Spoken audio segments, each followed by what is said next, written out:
Listen to a conversation between a student and his academic advisor. Excuse me, Miss Chambers? I don't have an appointment, but I was kind of wondering if you had a minute to help me with something. Oh, sure. Have a seat. What's on your mind? Well, I guess I really don't know where to start. It's not just one class, I'm not doing all that great, like on my homework assignments and in class, and I don't know why. I mean, I just don't get it. I read the assignments and I do the homework and I'm still not doing too well. Which classes? You mean like Spanish? You're taking Spanish, right? Oh, no, not Spanish. If it weren't for Spanish, I'd really be in trouble. No, but it's really all the others, psychology and sociology especially. Is it the material? What you read in the textbooks? You don't understand it? No, that's just it. I think I understand stuff when I read it. You don't read... Remember? Well, I remember names and definitions, but like in class when the professor asks us about the theories, what they're all about, I never have the answer. Sounds like you're trying to learn by memorizing details instead of picking out the main points of the reading. So tell me, how do you study? Well, I read the assigned chapters and I try to underline everything, like all of the words I don't know, and I always memorize the definitions, but I don't know, when I get back in class, it always seems like the other students have gotten a better handle on what was in the readings, so maybe it's just me. Oh, it's not. Believe me, lots of students... You know, my first year as a college student, I really had a hard time. I spent hours reading in the library, but I was just wasting time because I wasn't really studying the right things. I did the same sort of thing it sounds like you're doing, not focusing on what's really important in the reading, but on the smaller details. Yeah, maybe, but I spend so much time studying, it seems like I should be doing better. The first year of college can be a little overwhelming, I know. Point is, lots of students have trouble adjusting at first. You know, figuring out how to study, how to use their time, to your best advantage. It's good that you do the assigned readings, but I think you're unnecessarily underlining and memorizing. That takes a lot of time, and, it's not the best use of your time. Here's something you can do. When you read, just read the assigned sections, and then, and without looking back at the text, write a summary of the key points, the main ideas in the chapter. And after you do that, it's good to go back and reread the text. And you look for any examples you can find to support those key points. Let me show you an example of what I mean. Listen to part of a lecture in an astronomy class. I'll tell you a story about how one astronomy problem was solved. It happened many years ago, but you'll see that it's interesting and still relevant. 200-300 years ago, astronomers already had telescopes, but they were not as powerful as those we have now. Let's say they were at the level of telescopes amateur astronomers use today. Tell me, what do you see in the night sky when you use a telescope like that? Quick, tell me. Planets. Right. Even like the moons of Jupiter. Right. Stars. Okay, what else? You think that's all? Ever heard of nebulae? I'll bet you have. Well, let's just put it up anyway. Nebulae are small fuzzy patches you see in the sky. They look like little clouds. Many of them have a spiral shape, and that's why we called them spiral nebulae. So astronomers in the 18th century, when they looked through the telescope, they could see planets, and they knew those were planets, the moons of Jupiter, and they knew they were the moons of Jupiter. And then they saw spiral nebulae, and they didn't have a clue. What could those be? So some of them thought these things are cloudy and fuzzy, so they're probably small clouds of cosmic dust, and they don't have to be very far away from us. But there were others who thought, okay, the things look small and fuzzy, but maybe they're actually distant galaxies of stars. But we can't see the stars because they're so far away, and they seem so tiny that they look like dust, and even the whole galaxy looks like a tiny little cloud. Which of the two theories do you think was more surprising? The galaxy one. And why? Well, it assumed that the nebulae are not what they look like at first sight. The first theory assumed that, right? Okay, now tell me this. Which one would have seemed more likely at the time? They couldn't tell.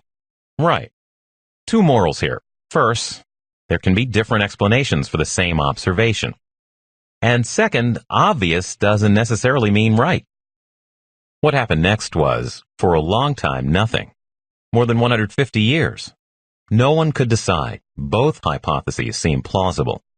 And a lot was at stake because if the galaxy theory was right, it would be proof that the universe is enormous.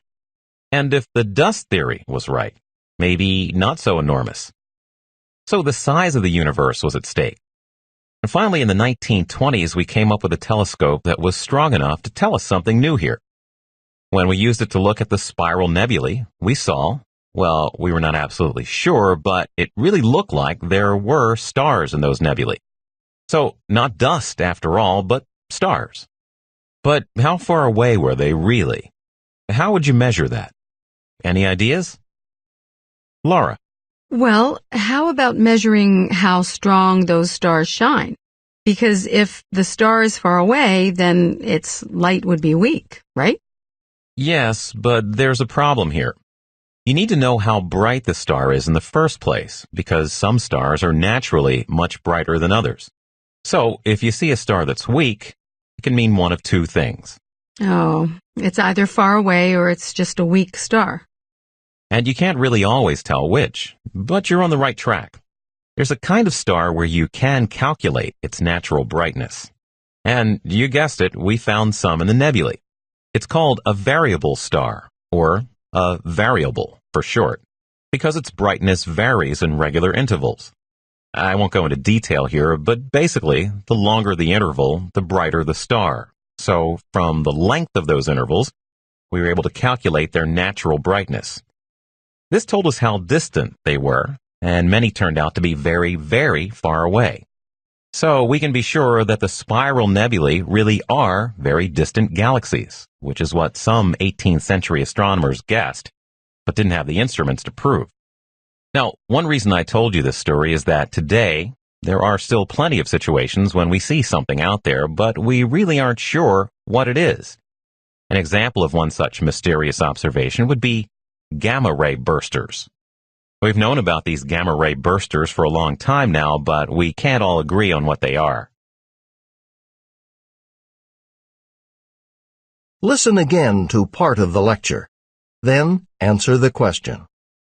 But how far away were they really? How would you measure that? Any ideas? Laura. Well, how about measuring how strong those stars shine? Because if the star is far away, then its light would be weak, right? Yes, but there's a problem here. You need to know how bright the star is in the first place, because some stars are naturally much brighter than others. So, if you see a star that's weak, it can mean one of two things. Oh, it's either far away or it's just a weak star. What can be inferred about the student when she says this? Oh, it's either far away or it's just a weak star. Listen to part of a lecture in an art history class. Today, we're going to talk about how to look at a piece of art, how to read it, what you should look for, what aspects of it you should evaluate. A lot of people think that if you stand in front of a work of art and gaze at it for a couple of minutes, you're evaluating it. But truly reading a piece of art, evaluating it properly, is a complex process, a process that takes time. When we're confronted with a piece of art, there are several things we have to keep in mind. For example, its beauty. That's where aesthetics comes in. Aesthetics is the philosophy that deals with the definition of beauty, which goes all the way back to ancient Greece. The early Greek philosophers said that beauty and art are based on imitation.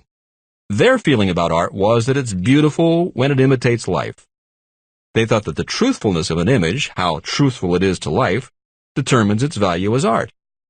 Today we have a broader definition of aesthetics. Now, don't identify aesthetics as personal taste. Taste is bound by time. Taste is tied to a society, a given set of moral values usually.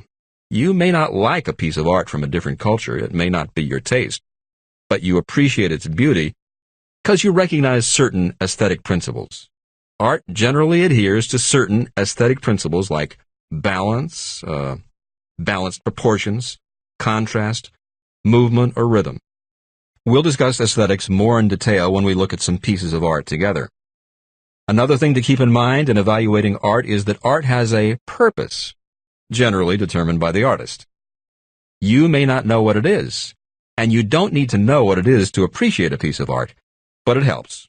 For example, if you know what the artist's purpose is, if you know that a piece of art expresses the artist's feeling about a political or social situation, you'll probably look at it differently. Now, besides beauty and purpose, what are the other aspects of a piece of art that need to be evaluated? Very simple. You examine a piece of art following these 4 formal steps.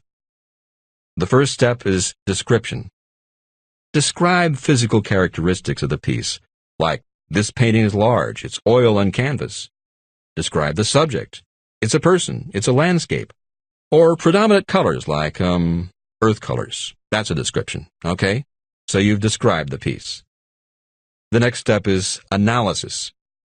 You're looking at the piece for any universal symbols, characters, or themes it might contain.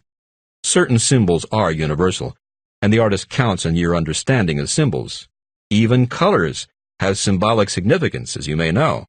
And also, objects depicted in a piece of art are often used to represent an abstract idea, like wheels or spheres. They look like circles, right? So, wheels and spheres represent wholeness and continuity. I have a handout, a list of these symbols and images and their interpretations that I'll give you later. But for now, the point is that after you describe the piece of art, you analyze its content. You determine whether it contains elements that the artist is using to try to convey a certain meaning. If it does, the next step is interpretation. Interpretation follows analysis very closely. You try to interpret the meaning of the symbols you identified in the piece. Almost all art has an obvious and an implied meaning. The implied meaning is hidden in the symbolic system expressed in the piece of art. What we see depicted is one scene, but there can be several levels of meaning. Your interpretation of these symbols makes clear what the artist is trying to tell us.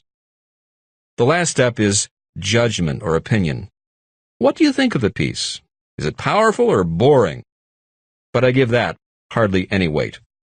If the 4 steps were to be divided up into a chart, then description, analysis, and interpretation would take up 99%. Your opinion is not important in understanding a piece of art. It's nice to say, I like it. I wouldn't mind hanging it over my couch. But to evaluate a piece of art, it's not critical. Okay, now you know what I mean by reading a piece of art and what it entails. Try to keep all that in mind next time you go to an art museum. I can tell you right now that you probably won't be able to look at more than 12 pieces of art during that visit. Okay, now let's look at a slide of a piece of art and try to read it together. What does the professor imply when he says this? Try to keep all that in mind next time you go to an art museum. I can tell you right now that you probably won't be able to look at more than 12 pieces of art during that visit.